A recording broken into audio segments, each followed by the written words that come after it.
Who are we voting for? Meet the candidates. Who Are We Voting For was created so we could understand who the candidates are and what they are about.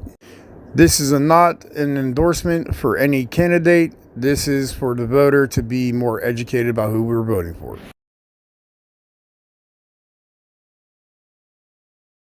Hello, my name is Gainey, Mayor of the City of Pittsburgh, and it's an honor to be on Rico's show.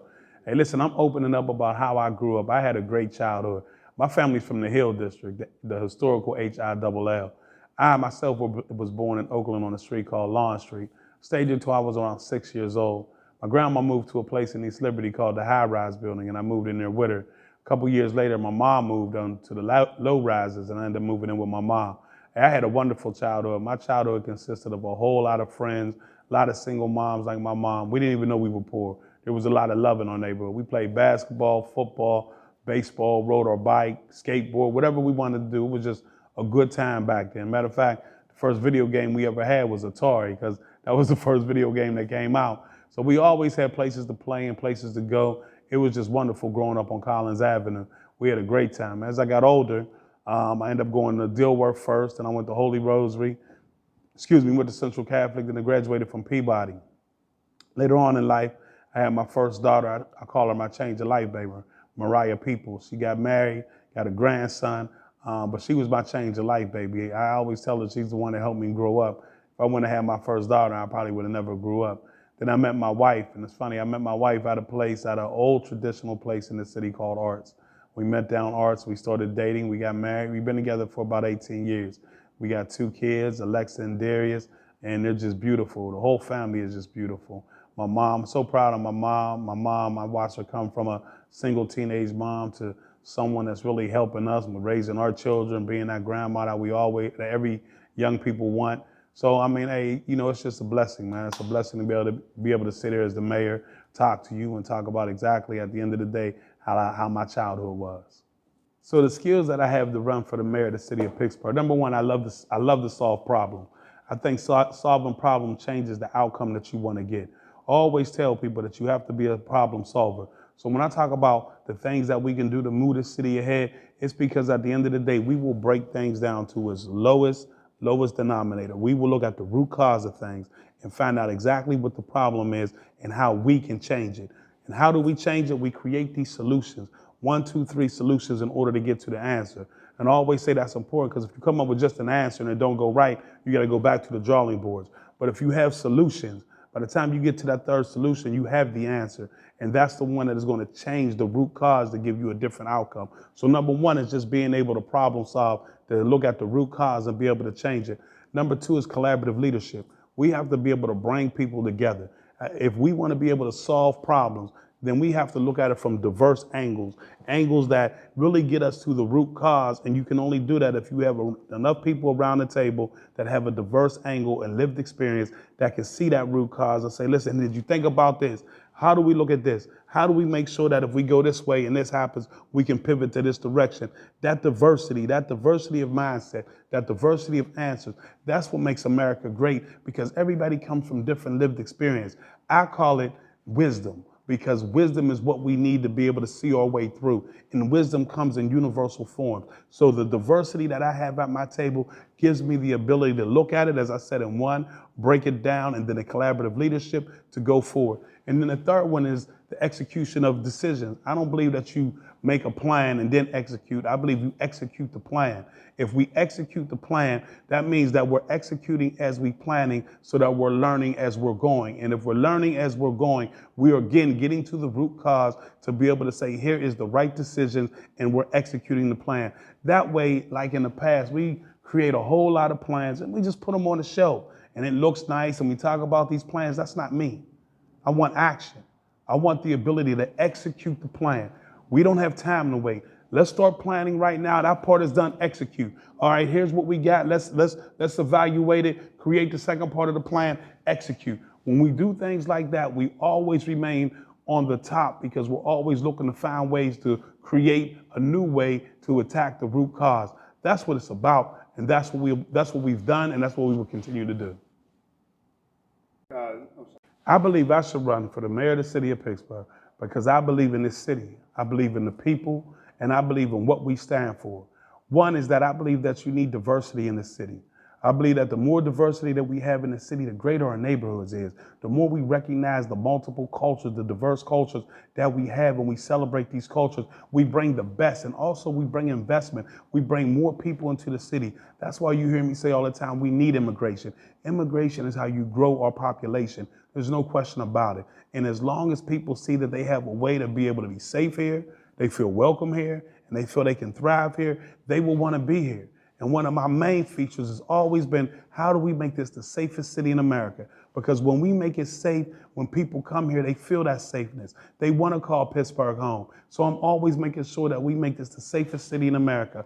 A 33% reduction in homicide, 45% reduction in gun violence. That is moving in the right direction in order to make sure that we are making this city safe, welcoming. We started the first ever International Day Parade so we can talk about all the ethnic cultures that we have in this city. I want people to see how rich we are so that other people from those ethnic backgrounds will want to move here because they feel welcome, because they see themselves in our city. And the third one is to thrive. We should make sure that our workforce is diverse, our contracts is diverse, because the more we make our economy diverse, the more people will see themselves here. And that's why at the end of the day, I'm running for mayor. I want to make this the most diverse, safest, and welcoming city in America, and we are on our way to doing that.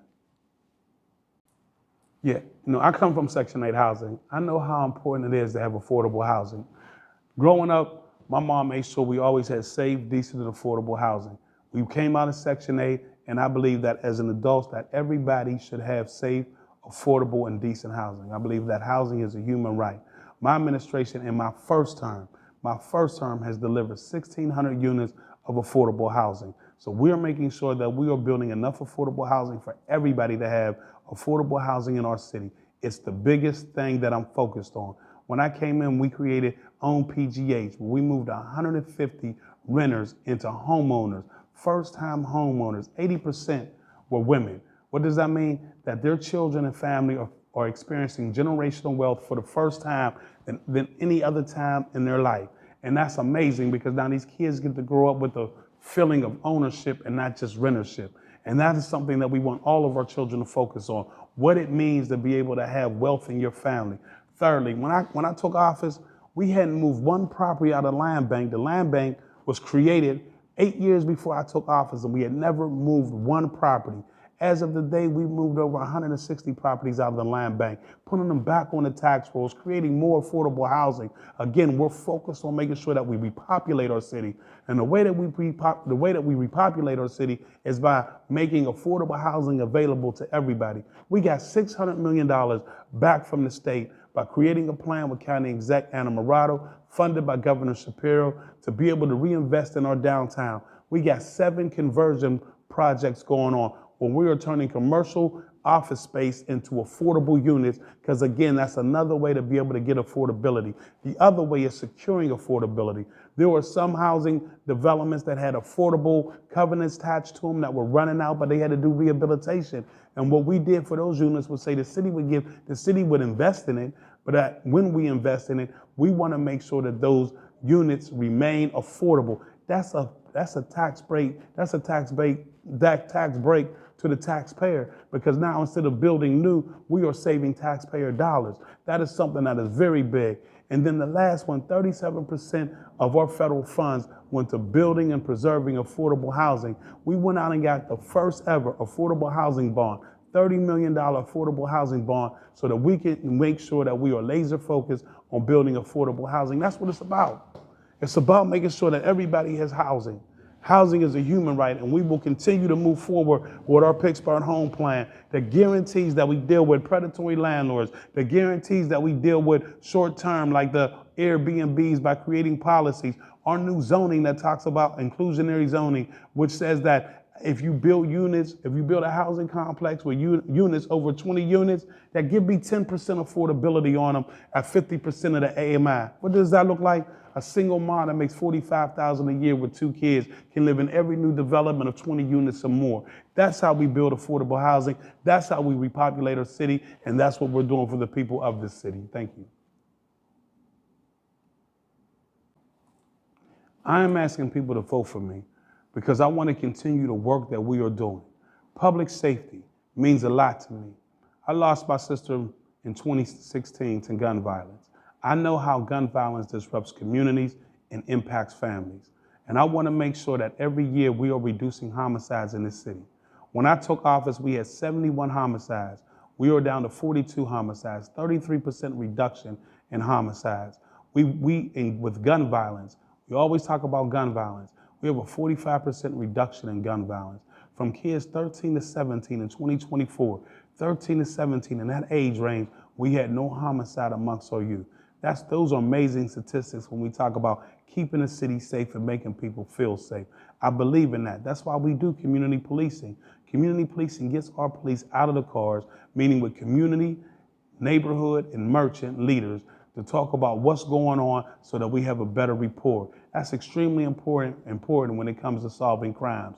Those are the things that we do to make sure that we're making this city safe. Secondly is affordable housing. We are laser focused on affordable housing. You know, we want to make sure that everybody in the city has affordable housing.